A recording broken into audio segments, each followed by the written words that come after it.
Welcome to another episode of Two Ales and Hockey Tales with Wally. And today I'm so excited to have on a dry and feared 6-year-old, a 43-year-old coming out Red Deer, Alberta, Canada. Comes from Red Deer, Alberta, Canada, folks.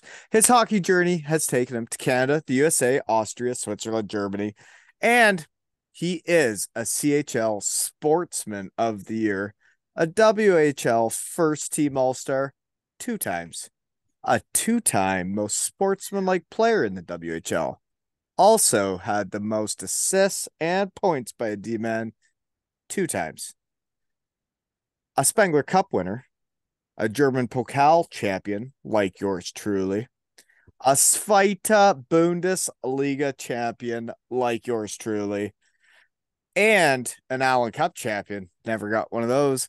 And he returns to the shed, a legend. And for his hat trick appearance, welcome to my back deck, Matt Kinch. Love it. Love Hey, it. you're Exciting call. Get the call in again. That's right. exciting. Yeah. Volume's working now, eh? Oh yeah. It's Only took us a loud little and, bit, right? loud and clear. Yeah, it's like you're one of those guys that are so old. I bet you didn't even have email back in high school, eh? Yeah, just we had to work through it. We were the test generation of how this email stuff was going to work.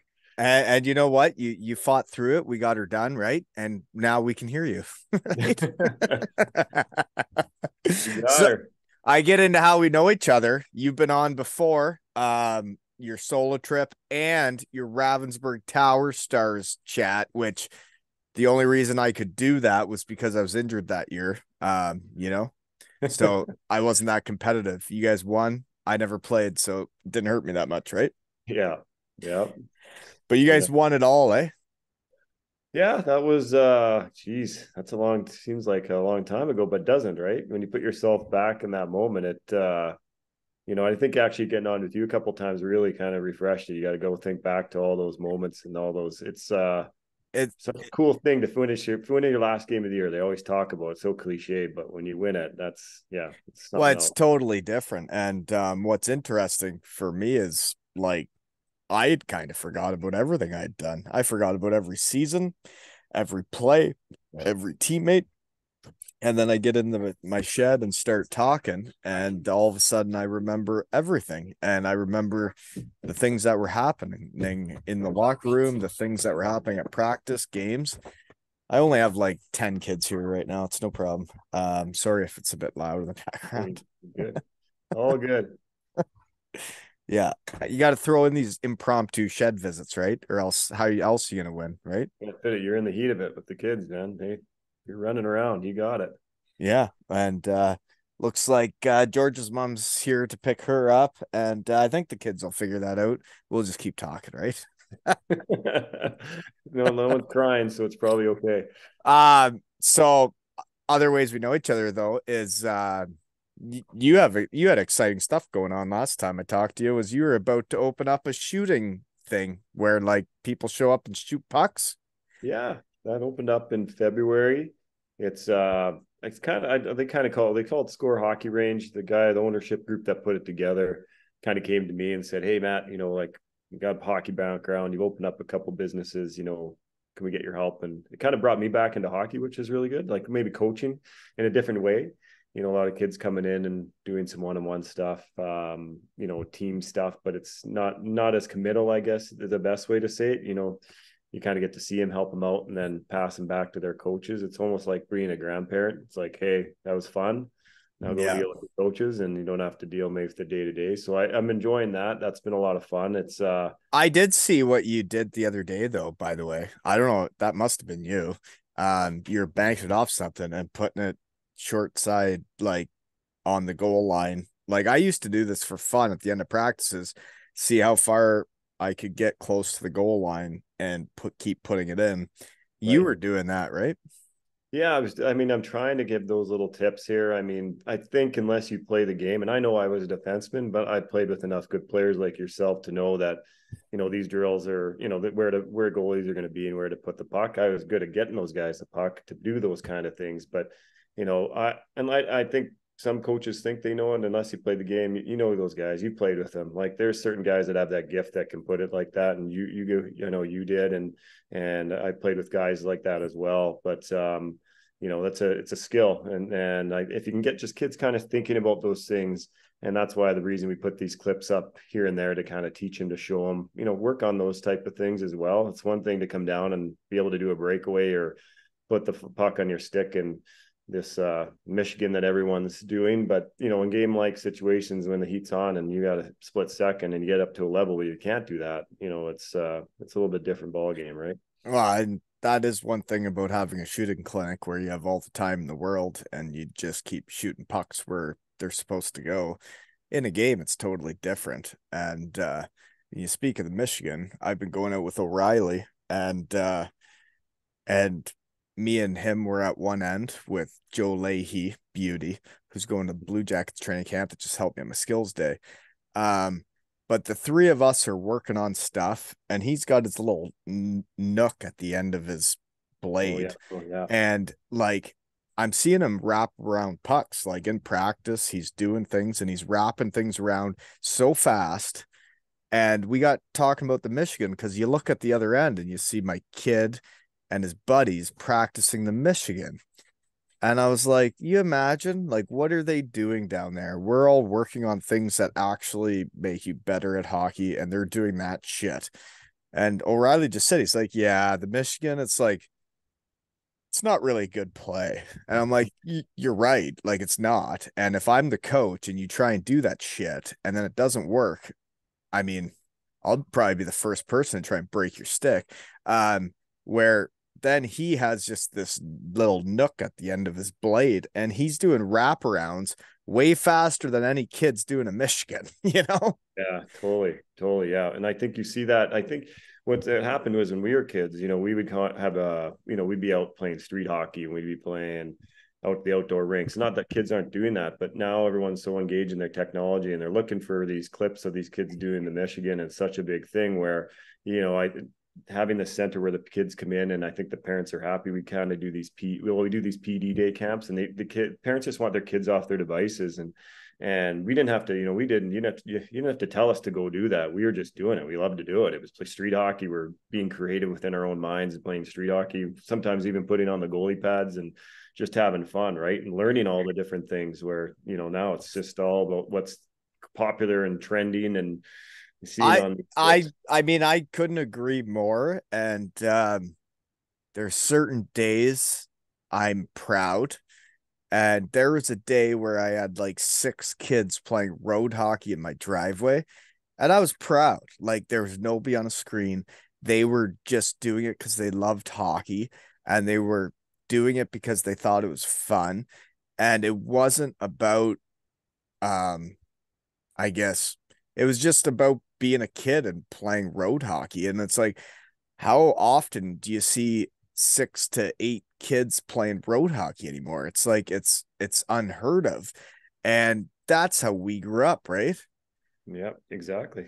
That's exactly what we did. And yeah, so that's a common message I'm getting a lot right now. We've been open since February, so I'm getting a lot of that. And even just a lot of parents coming in just not knowing, not as coaches, we're so limited of ice, right? So and minor hockey and the parents, there's not a lot of time to sit there and take a kid around and line the kids up on the board when you get 45 minutes of half ice or full ice, like it's just so limited. So the coaches aren't taking the time, and it's really, you're starting to see it creep into even older kids, even girls, I'd say more U18 girls coming in, and it's not that they can't do it.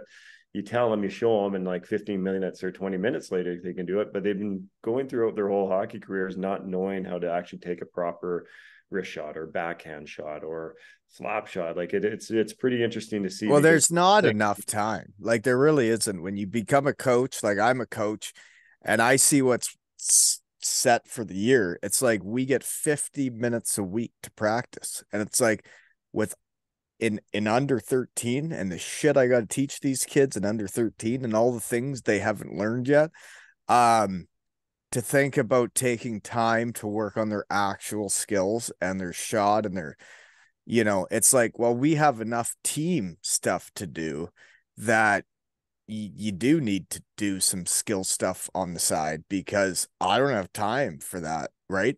You're utilizing that ice as much as you can, and it's like you said, it's team concept stuff. It's maybe learning how to pass or rope, whatever that is at that age group. You'll have I'm sure you have Walt's a pretty good handle on it. It's yeah, it's just really, really interesting when the kids come in, and it's not, I wouldn't say sad. And then to the second point, it's like I have kids coming in, a week before tryouts, and they're saying, hey, parents are saying, hey, work with my kid, get him a better shot. And I always say to the parents, I'm like, Sidney Crosby didn't have the best backhand because he had 1 hour of a shooting lesson. It's like, Yeah. Yeah. you should have been coming Didn't here. happen the week before tryouts. Yeah. So Yeah. it's kind of got to kind of set back and just do it politely and be like, really want this. And there was a couple of great kids and good kids that came in and improvement that they shot, just repetition shooting, and then giving them the little tips like that little drill you and I were talking about earlier. Like that's how you get better, shooting pucks, shooting pucks, shooting pucks. God, and you think about when we played, we were shooting pucks after practice till we were over 30 something, and it still wasn't good enough. And you still weren't happy and you couldn't hit this spot. And you just, it's never good enough. I think everybody's different. It's like for me growing up, my parents weren't hockey people. They didn't push me into hockey. It was my choice. It was what I wanted to do. And I was the one that wanted to get better. I was the one that went out on the driveway in my rollerblades. I was the one that set up all the stuff to stick handle around and shoot. It wasn't them telling me to do it. It was that if I'm going to do something, I want to try and be the best. And when you're doing something, sucking sucks and winning is fun. And you may as well try and be the best at what you're doing. And I just loved it. I remember like the golf course was across the road and people would go Looney Tunes because I would just be hitting the plywood over and over and over again while they're trying to hit a golf shot. And it's like, well, that's not my fault. I'm trying to get better. You need to focus and hit a better golf shot. Yeah. Exactly. So true. Yeah. So your boy's still out in Chilliwack then? Last time we talked, he was playing for Maloney. Yeah, so Maloney, they had a good he learned a lot as a first year player last year. He kind of had to go through the pains that we all went through playing on the top line down to the fourth line, sat out a couple games back in, and then he had a great finish this season in the playoffs. And they lost out in the semifinals to get to the finals. So all in all, a really good year. Now he knew what he had to work on, and he's been back for a couple weeks. They start exhibition season, and he needs a good start to try to get himself locked up and go the path that you kind of went. And I think he has some interest. So in junior though, like that was the one time in my life where every season you were more comfortable, more confident. You were not the young guy, you were the middle-aged guy or the old guy. And the confidence, you realize what confidence can do for you, right? It's like when I was a little punk and it was my first year in junior, I was so nervous and so scared to like upset the old guys or do anything wrong that like you can't play free and comfortable like you can. By the time it's your second, third year of junior, you can be a totally different person, right? Yeah. More natural, more, more confident, whatever, like you said, it's always good, more comfortable, more confidence, more that little bit of you're older that where you should be kind of, there. There. And you're the leader instead of the follower. Yeah. Yeah. So I think they're kind of molding into that. It's a good league. It's fun to watch. It's it's kind of watching it almost more as a fan than you are as a dad. Obviously, you're still putting your 2 cents in when it's the time's right. But these kids are at an age now where they know what they've done. If they've done something wrong, you don't have to talk to them. And they know when they played bad. Well, it's like a professional hockey player. It's like when they screw up, they know they screwed up. It's like you don't have to actually tell them, right? It's like when we were mucking it up against each other, when you took my puck, I knew you took my puck and you didn't have to tell me, Yeah. If you get beat, when you've gotten beat, right? And fun fact, the Shed does have a beer sponsor again, folks. A fella I went to high school with, Mikey, who is running Gray Matter Brewing here in Kincardine, Ontario. We both left Elmira, and this is the Checkmate. And I plan on checkmating every team in under 13 and winning it all. And thank you for the free beer. Thank you, Gray Matter. Winning is fun, right? The tall Check, boys too. That's even better. right? Checkmate. Yeah. Yeah. Winning is Need fun, got 10 kids there. You're gonna need that. right? Yeah. I don't know. Some of them are getting picked up here. I should probably be paying more attention, right? So I get into how we know each other. You've had your solo episode, but you did come on with well, the Ravensburg fellows you won the championship with. And I it's interesting for me with all these memories flooding back is winning in Bietigheim, Doug Andrus, Justin Kelly, myself, Greg Schmidt, Casper Dine. I didn't think any group of imports could beat us at hockey anywhere in the world. And then I met you guys and from Ravensburg with Leavitt, Benny Thompson, and Maloney. And it's like, you know what? They probably thought the same thing we did, and they were having as much fun as we were, right? Yeah, it totally was that way. And I think there's the three kind of elite teams, right? Us, you guys, and Shawinigan that were the kind of the three top end teams. And unfortunately, I think that was the year you had an injury. So you lose an import, it's you take a Brian Maloney or a Leavitt or a Ben Thompson out, which happened the following year to us with Benny. That's a big hole, right? Like that, it's tough to replace that because it's, especially in the offensive situations on your power plays and we played maybe a year together now and you guys know each other. You're not finding that chemistry. The chemistry's there. So those are important things. You lose an import, and it's tough to replace an import with a good import, especially in that league. And that's not an easy thing to do. Well, it's weird for me was when I got hurt and it was for the year and my knees cooked. They brought in a 5'6" right-handed shot winger. And it was like, you're literally trying to replace me with a guy that's the exact same as me. It's like, that's weird, right? And then you're going out and watching the games. They're putting him in all the positions I would have been in. It's like, man, it's just, I don't know. I think it has to be on and off the ice, and everybody's got to sync, and they weren't sinking, and then it was watching it from the crowd was tough. Yeah, it's frustrating for everybody, right? But that Ben Thompson you played with, um, he wasn't a captain. He was, I think, an assistant captain. But as I got to know him from chatting in my shed, is he's the type of guy you win with. He's the type of guy that wins championships. When we got talking, and I had played against him, and I had a lot of respect playing against him, was he didn't care about who got the goals, the assists. He was just out there enjoying hockey, having fun, and being a teammate. And when you talk to him and you get to know him, and you're like, well, this is part of why Ravensburg wins, right? It's like you're the leader. But Ben Thompson, when I talk to a guy that most guys that get goals and assists are in it for themselves, they're doing their thing and they're trying to get their points. That guy was a team guy and he just wanted to win. Well, I think Benny was, yeah. And I think Benny kind of was the start to, not I would say leering, but he was like the stable guy in Ravensburg as far as imports were, like people took to him right away. And I think people saw the quality of person and maybe even and the player that he was. And that kind of came to the base and maybe made intrigued for guys like myself. And then, that adds It up. I makes think, people want to play there, right? And yeah, when you see a exactly. guy like that, that is endorsing playing there, being the face of it, and he gets people wanting to show up and play hockey for Ravensburg, right?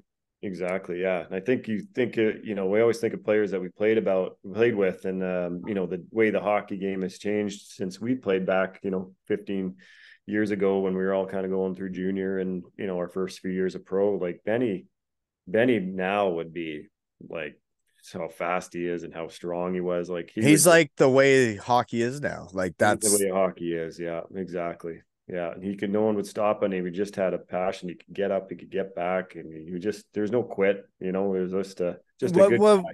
what was interesting. And like I was talking to someone about this week, and I was like, when you play hockey against people, you can tell who they are, you can tell what they're about, you can tell what type of person they are. And every time I played against that little fuck, um, I was like, this guy's a good dude, and like I'd like to be on his line, you know? Yeah, it's tough to hate guys like that, right? You have the guys that are easy to hate, like you're Well, and you get out there and you see guys that but he just did it. Just did it. Like Benny just did it with his actions, and it was like, can this guy just stop? Like, why won't he stop trying so hard? Why is he? Why is he so good? Yeah, I agree. no, and it's like you play against guys and you can tell which guys aren't like in it for the team. They want their goal, they want their assist. They're they're not there about winning or losing the game. And you could just tell with your team, with you guys, you guys wanted it, you know? And so did Maloney. That guy was a gamer too, right?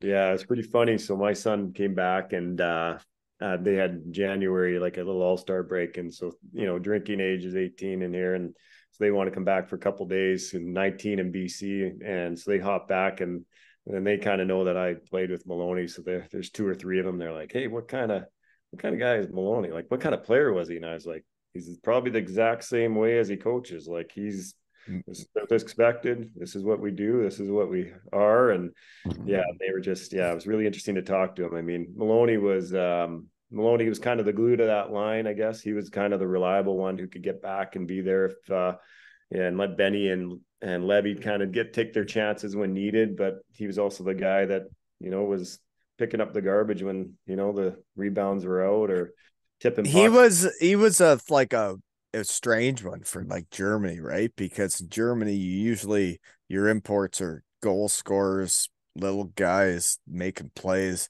where there's not many net front like mucker uppers. That's what he was. He was a net front mucker upper. He was playing a North American game in Germany, and he was gonna make everybody get in line with him with what he was doing. And I could see him being the same coach now. Yeah, that's exactly it. Yeah, and he just likes good character guys. He cleaned a few guys out of this out of the team this year that he's coaching, and stand up guys, because you can always. I'd rather have a great group of guys that are glued together and willing to go to the battles together than guys worried about points and And worried it's about that's the their only team. way you win. That is 100% the only way you win, is having the best people that are in it for each other than for themselves.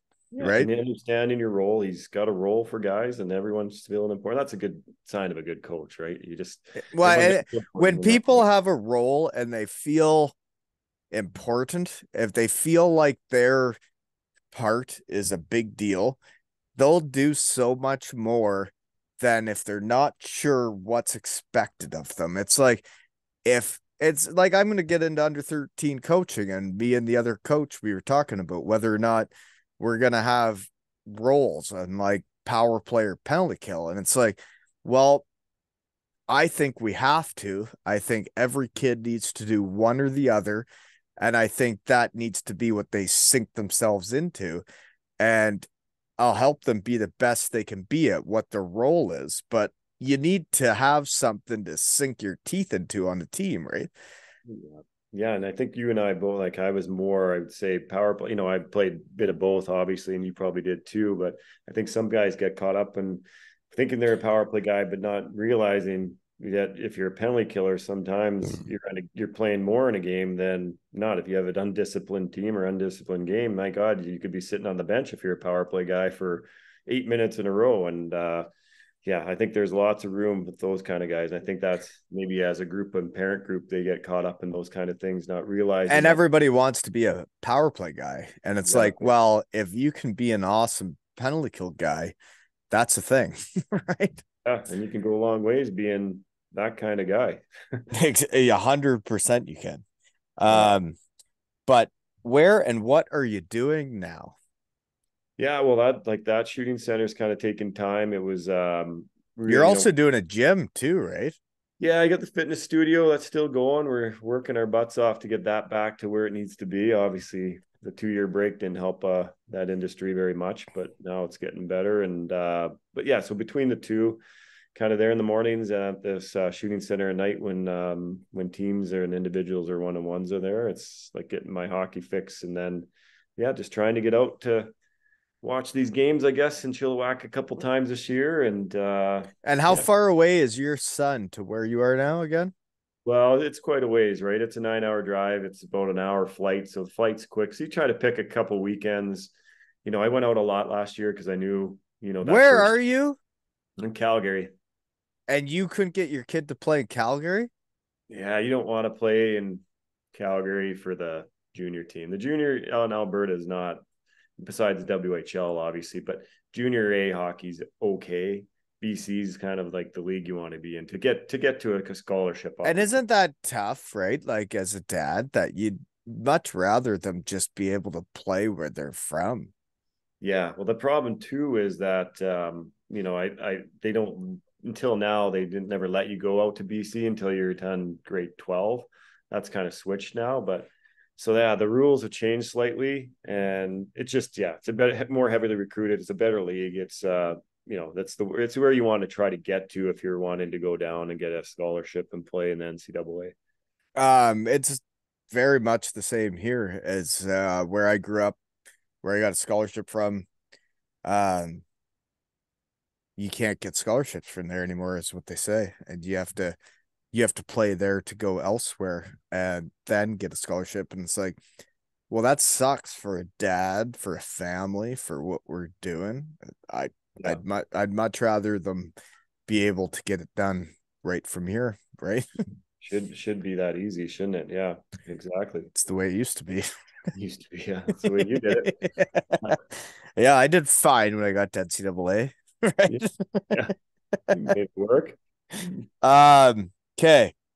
What else do I got here though? So, this is, by the way, as preemptive as a shed visit gets, right? Like, I texted you and I was like, dude, I was like, I got kids, the wife's out, I got nothing going on except I want to talk to you and I want to be number one in Germany. And I do know you know what that's like because you were a deutscher meister in Germany, weren't you? Yeah, sure was. Yeah, that was a good memory. And we beat the Derby, like as you know, the Derby team that was the You beat Shawinigan. Schwinnigan?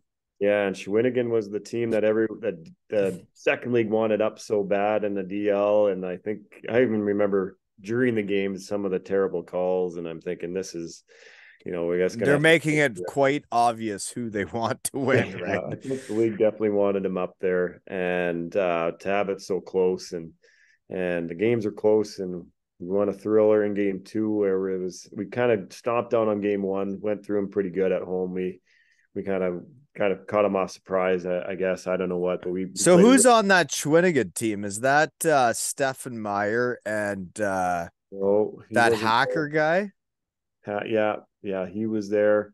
There's a big D man, a Polish D man. I remember. They had kind of some guys like not Borzaki? yeah. They had him, and I remember him being the guy and the D, and then I don't remember like those guys very well. Isn't it weird? You can't kind of remember the guys you like. I remember a lot of the Beatingham I guys, the it's character guys, I and I totally know what you mean. I think those guys are kind of There's certain people that catch your eye and there's certain people that don't. And I totally know what you mean. But when you win it, you don't care who you beat. You won it. It's like I don't remember who was on Munich the year we beat them in Bietigheim. It was like we won, get out of yeah, our way.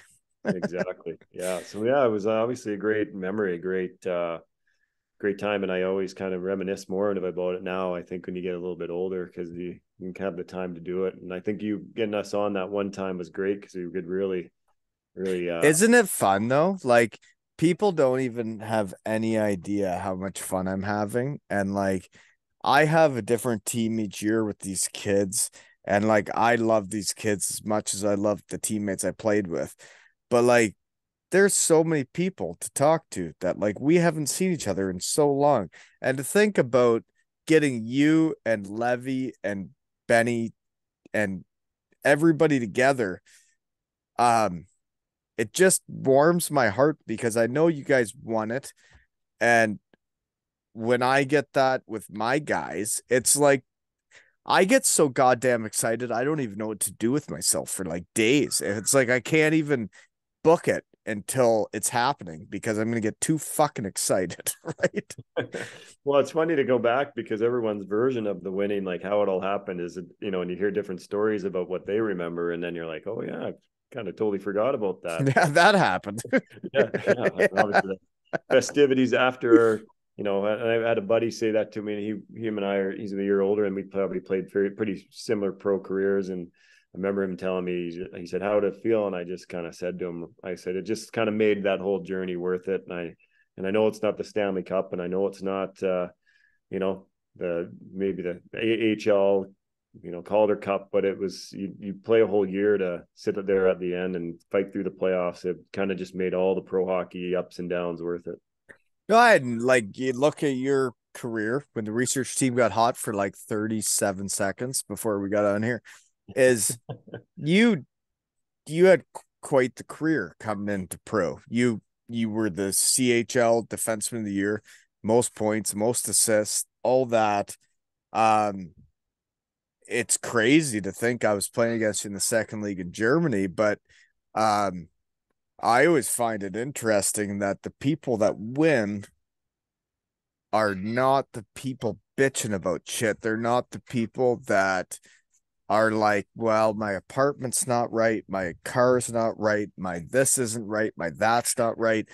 And I can just tell you're the type of guy that showed up and just got to work. And we're like, well, I'm in the second league in Germany now, and we're here to win this. And you did. Yeah, and I think it was just fun to feel like a big part of it, right? When you're one of. Isn't it fun to be a bigger part of a team than less?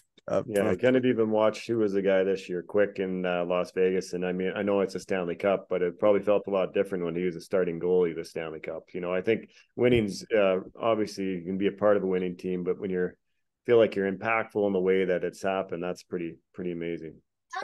100% for sure. What do you need? They're inside. You can go find them. Oh, she's coming later. A lot of kids here. A lot of kids here. Yeah. It's like a party. It's like a Yeah. party, right? It's Saturday night. They're just at different ages. Yeah. I'm assuming we'll be hosting the parties when they're in high school too. We're just not there yet. But I think winners win, and I've said that to a few people around here, and with different things that go on, and the guys you had in Ravensburg when I played against you guys, the imports, your Germans, I maybe wouldn't say the same thing about, but your imports, I was like when they go out there, they're ready. Like they're gamers and they're ready to rock. And I couldn't believe how like good you guys were. And it was just like we were in Bietigheim. And like I remember Justin Kelly saying to me one time, puck gets dumped in on the power play, and I didn't come up with the puck, and they iced it down the ice. And we got back to the bench, and he said, "You want to be a import in Germany? You want to win? You want to be a player here? That needs to be our puck." Mm-hmm. And I never forgot it. And I was like, "I'll get you that puck every time." And you're right. Yeah, no, that's and it just takes a special group to want to do it for each other, right? Those kind of things when there's it's on and off the ice, right? It's the other aspect that guy says to you, and you're like, screw this guy, I'm done with this guy, because there's a lot of those kind of players too that just kind of not do it, right? And if he's the type of guy that's saying that to me that isn't doing it himself, it changes things. But he was going in and getting those pucks. And then when he says that to me, and it's like, I need to do that for you too. You're right. Let's go. And it was early on. It was right at the start of my Bietigheim time. And I remember him saying that to me. And I was like, I'm into this. Let's go. Let's do this. And Yep. then we did. And then you won. Right. And but it takes like guys like you and Benny Thompson and even Leavitt, right? The guy that with his duck feet, he couldn't really back check. He didn't really know how to get back to the defensive zone, but that guy could play. He just had a natural instinct for offense, and he was kind of not the fastest guy, but he knew where room was, and he knew how to make a 1 foot into 5 feet of area. And yeah, and then he played with the guys that would do the work for him. I mean, you watch him. You guys think you guys even play. It's something. It was disgusting. He pissed me off so much. Like, it's just so I've never seen power plays where everybody's open. Like literally, you watch power plays and like everybody's covered. There's nobody open. And then as soon as he got the puck, it's like everybody's open. And he's skating around like everybody's open. And he'll sauce it to whoever he damn well feels like. Can you make the play? I know. And I mean, you see that thing, this is a long time ago, but I mean, our whole power play, even breakout, was kind of what they're doing now. It was like me bringing up the ice, and Levy's like, just drop it to me. I'm going to come in and I'm going to bring it in. Well, we know Levy's not a fast guy, but he'd just kind of slither through guys, and all of a sudden you're like, oh, I guess we're on offense again now. Well, as you bring that up, is what's interesting is I'm trying to figure out how I'm going to explain it to under 13s and get them to execute it. But when I was in Bietigheim, and it would have been the same for Levy, the coach came in with the clipboard, and it was the start of the season, and he just gave me the clipboard and said, okay, time for power play. And he basically said, I get to decide who stands where, what we do, what the breakout is. And I was just the player. And I was like, well, this is weird. Well, and the first thing I did was implement the drop back to myself, obviously. I want that. It's me. I'm the guy bringing it up. Yeah. You think, But like when you drop that back to a guy and he has that space and that gap, it's amazing when people are standing still what you can do. Well, yeah, and even more so on those rinks because you got that, the Olympic sized ice, which makes it even more room to do it, right? You're spreading the guys out even more. So a lot of the time you guys could even attack off the rush because and that's where it'll be at under 13. We'll be attacking off the rush because people will be standing still and we'll just be skating by them. Through them, but we're doing it, this is happening. Send some highlight clips when it starts getting going about January, February. I'm excited. Yeah. These other teams aren't going to know what hit them. What is going on right now? But so I saw a picture of you at the parade. I had a parade in Bietigheim. I was embarrassing. I'm glad there was no YouTube or social media. I'm glad nobody could let me know how I behaved that day. How was your day when you won it? Well, I remember it kind of got through like the heavy lifting, right? Like it's been a week or a few days, and I think ours was getting towards the last couple of days when everyone was going to be there. I think it was really the last requirement for the German guys to be there before they could take off.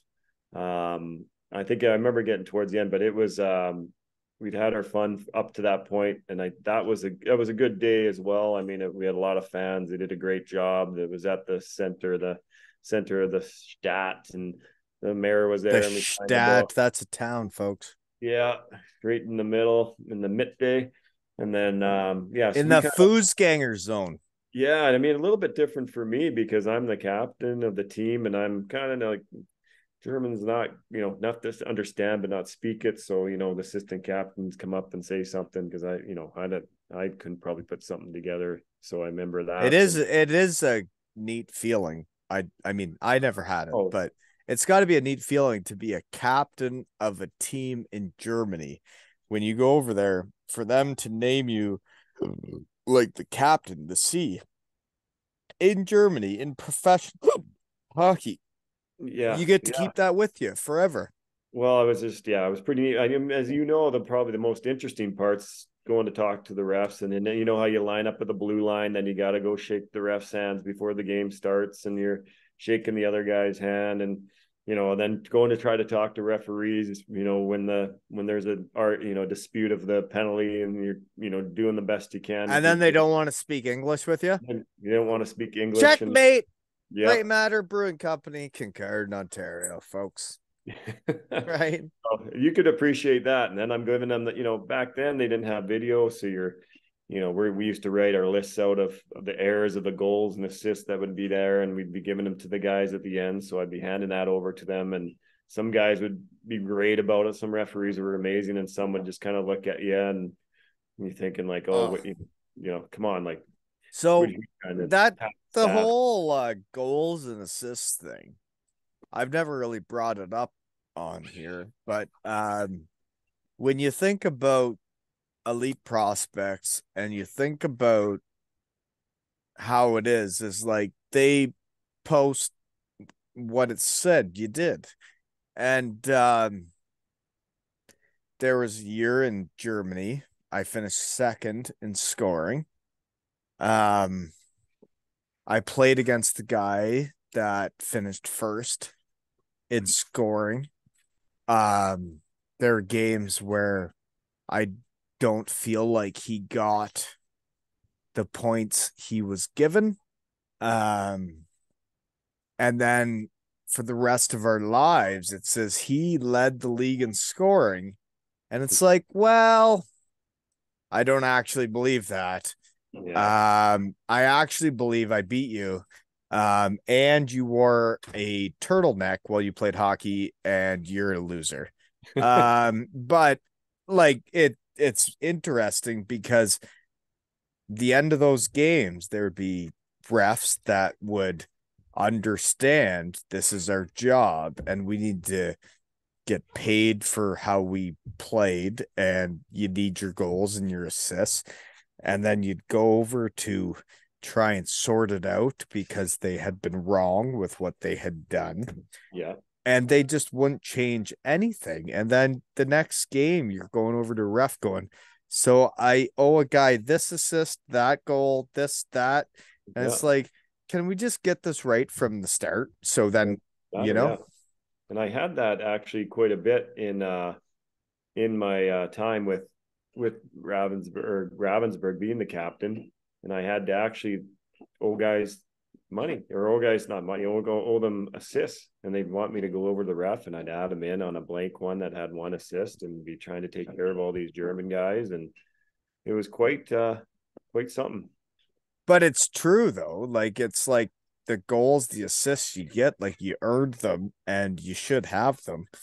And I don't know why my video is not working right now. Yeah, I don't see it, but I can hear you. But yeah, that was and kind of interesting for me because that year I took over the first year being the captain. They kind of let the guy go because he was maybe a little bit more selfish of a hockey player.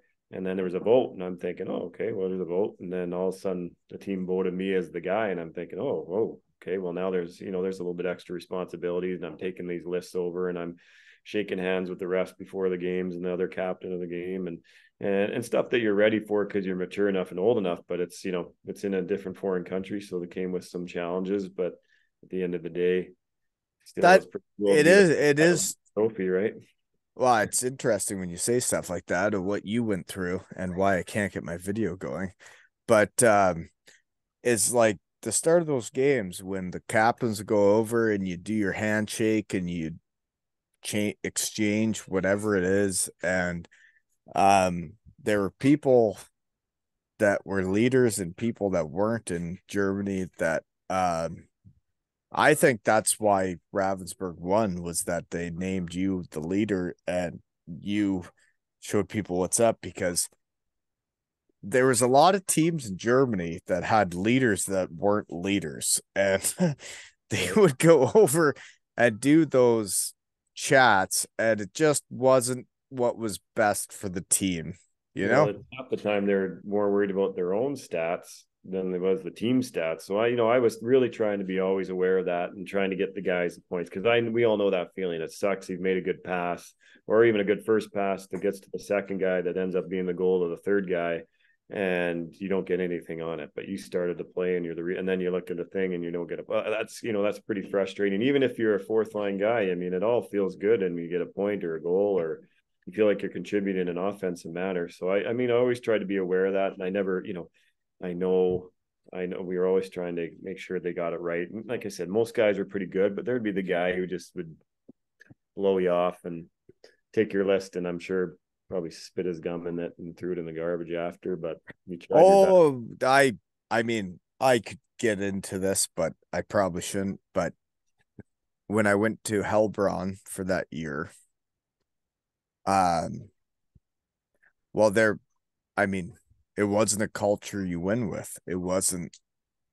Um, it wasn't what we had in Bietigheim.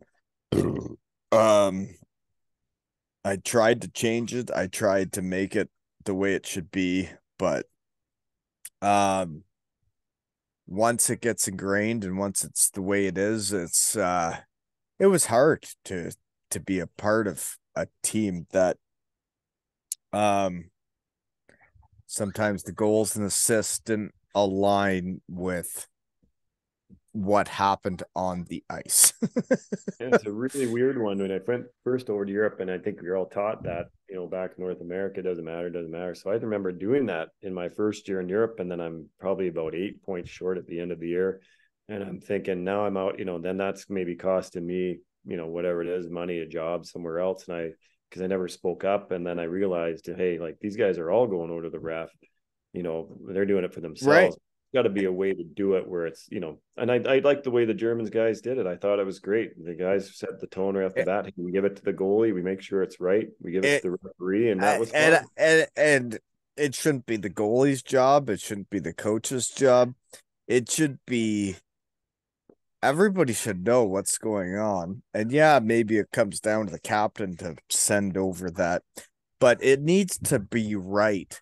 Because if it's not right, and what you go over there and give the ref for goals and assists, if that's not right, you're never going to win. Yeah, yeah, yeah. Just creates in the room, right? It creates that guy took my point, or that guy didn't even probably try to do it, and it just happened. Or some guys maybe did do it, and that's when you get into those. But that's what you didn't have in Bietigheim. We didn't have that in Ravensburg. You had that in Shawinigan because that's what the way that group was, and that's why they didn't win. And probably in And Munich, that's what we had in Hellbrow. That's why they didn't win. That was 100% why we didn't win. It was probably just as good as a team, or maybe not quite, but good enough to win if you get on a run. And but it doesn't happen because everyone's worried about themselves. exactly. And then that's when I talked to Ben Thompson about being a hockey player, being a guy in a team.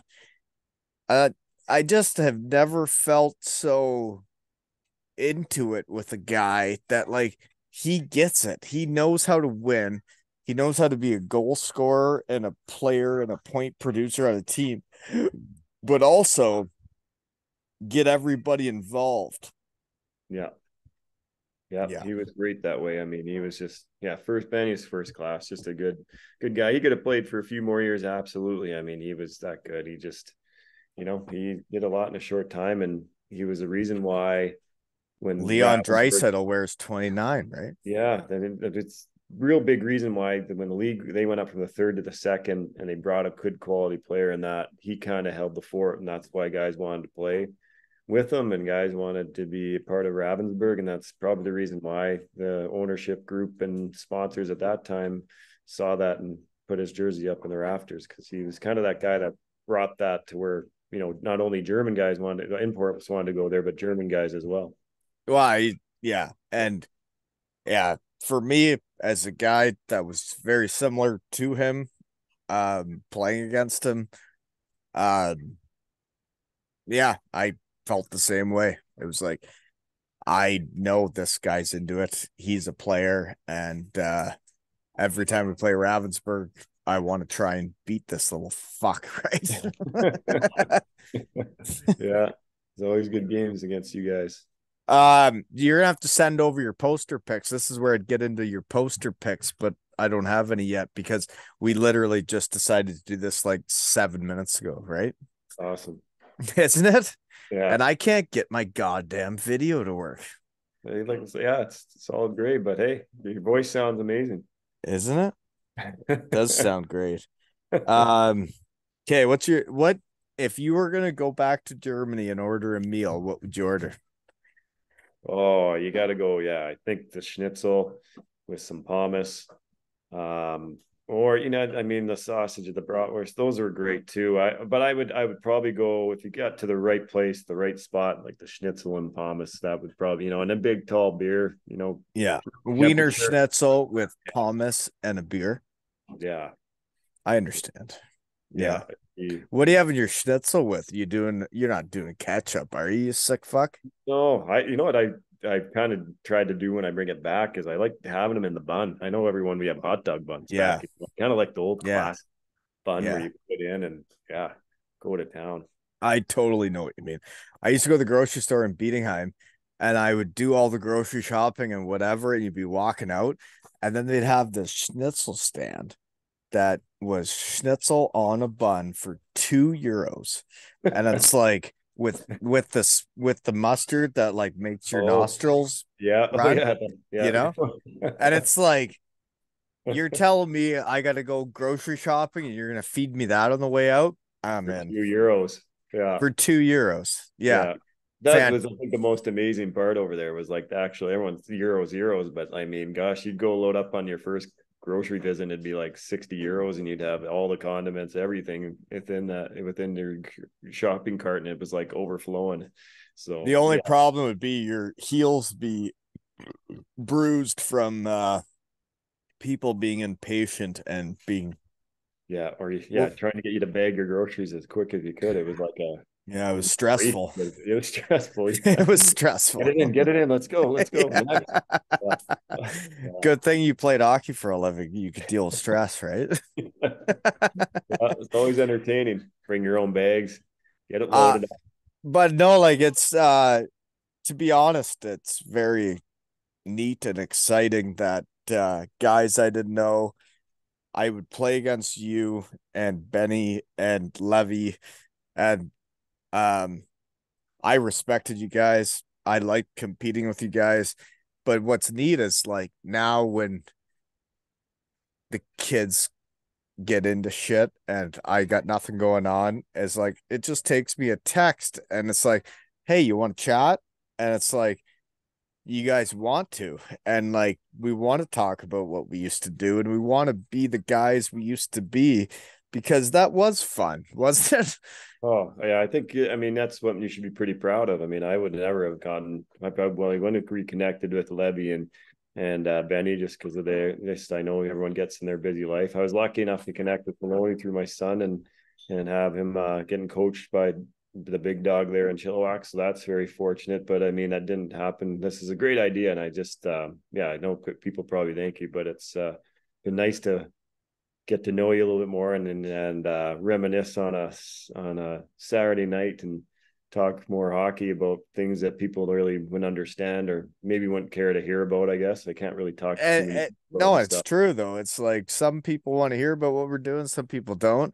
And when I move to a new town and nobody knows who I am or what I'm about, that I can do this and not bug people and talk to them about the the big stories of the past. It's like I get to come on here and talk to you and we get to be hockey guys and talk hockey stuff.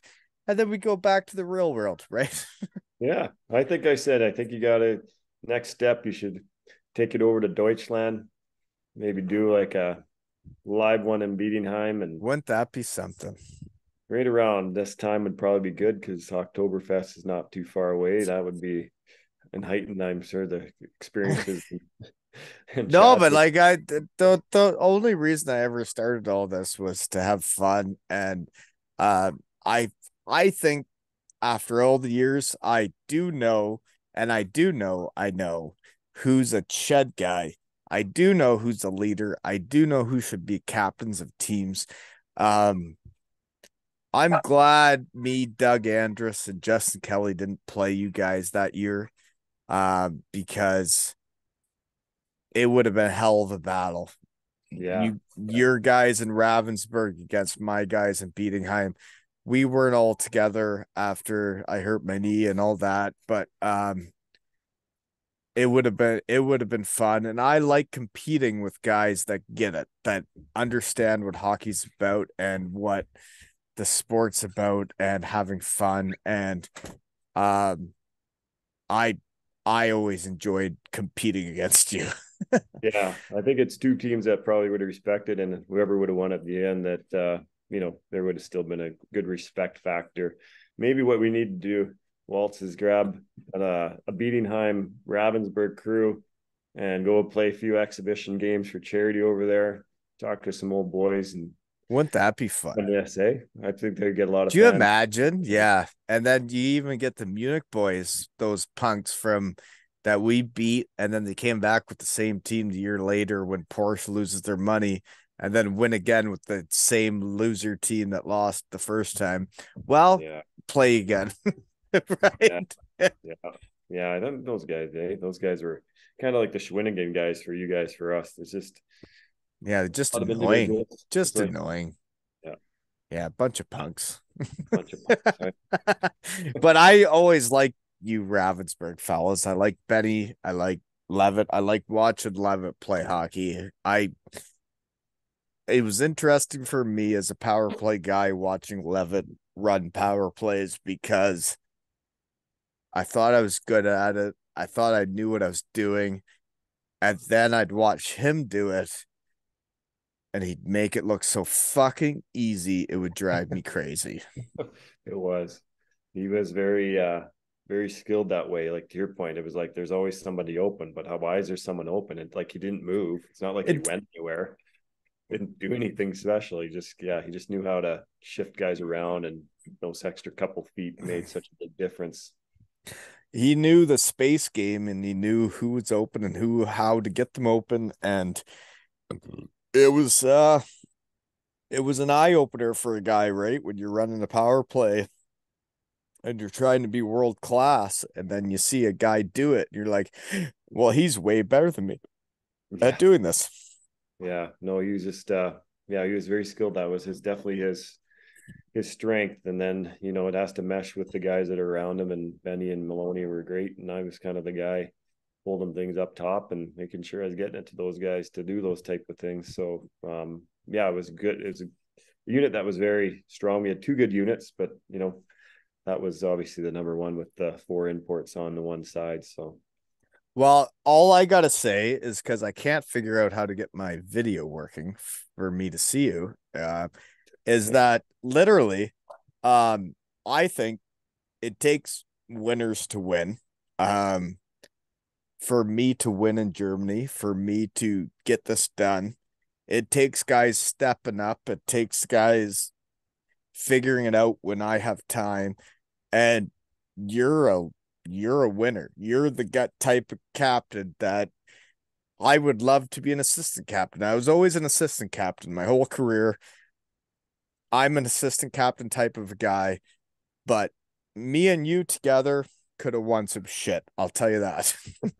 you should have, yeah. And we're gonna, you know? Yes. Hey, I think we do it. Maybe we go back and we rattle some chains. I think the guy that I played with, Rafi Capson, I think he's like the sport director in Ravensburg. So maybe we got to throw out a couple feelers and try to make something happen. Oh, I think there's nobody that could stop us if we were together. But it's interesting when you get chatting around. It's like the guys that win, and the guys that don't, and that's where things go. And you're being a dad, you're doing your thing like I am, and it's right. Yeah, it's been a ride. It's fun to still reminisce and get on here and catch up with you. It's been a little while, but I've been following you, and you got some good people coming on. It's telling some great stories. Well, we got to win, right? We're gonna win, and but seriously, like I res I respect the people I played against, and it literally only takes me a couple shifts to know who I'm playing hockey against, and when I played hockey against you guys and you were the guy up top and you were running things, and you also had the other guys, Benny and everybody running the flanks, and um you were the leader. And I mean, I like competing with guys that are good, and I want to win again. I want to be number one in Germany, and that a guy like you will step up and out of nowhere step up and chat for an hour or two to try and help me win is that's how you guys won back in the day, and that's how we're gonna win again, right? Yeah. Well, if I can help you be a part of it, I'm happy to do it. It's like I said, it's always nice to chat to somebody who gives a crap about all this stuff, and it's just always sitting here thinking of more memories. We're a special group, aren't we? That went over and did all this stuff, and there's not that many of us out there, right? Yeah, there's not, and it's it would yeah, and then to go over there and to actually win something over there and live in the culture and to get in Winning touch. is something totally different. Once you've done it, it changes everything, right? Totally, totally, absolutely. Well, and this has been another episode of Winning with Kinch and Wally. I